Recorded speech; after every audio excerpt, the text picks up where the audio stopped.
Welcome inside Studio H here in Los Angeles with Tracy McGrady, Jalen Rose, and Paul Pierce. I'm Michelle Beadle. We start with sad news today. Former NBA player Rasual Butler and his wife Leah LaBelle died early Wednesday morning in a car accident. Paul, you played with him. Would you like to share a story about him? Yeah, me and Rasual, we played in Washington. You know, I've been knowing him for a lot of years, and that's where we had a chance to really bond. We were the oldest guys on the team on a young Washington squad, and we were looked up to as the veterans. But the one thing I could say about Rasual Butler, he was a consummate pro, and, you know, everybody he was around loved him. He was just a genuine good guy, man, and it's sad to see today us lose one of our NBA brothers because, you know, whether you know the guy or you don't, you know, it's like a fraternity. When you play in the NBA and you lose a brother, you know, it's felt across the league, and, you know, it's tough. You know, last week I lost a good friend in JoJo White.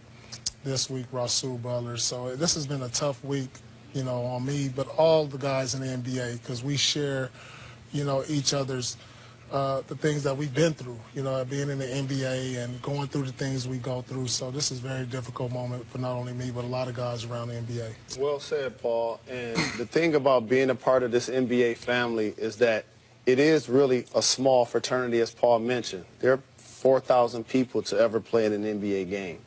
And so the one thing about a player like Rasual, why he was never considered a superstar player or an all-star level player, what ends up happening when you have staying power in the league and you get a chance to play with multiple teams, you get a chance to make multiple friendships that last forever. And so many people are going to miss him. Prayers to he and to his family at this very difficult time. Yeah, it's a very difficult time. I know Sewell. Every time I saw him, every time we ran into each other, he was always gracious and kind and always came to me and asked me about advice, you know, about working out, getting out of shooting slumps, things about the game. That's the type of person he was, never bashful about it.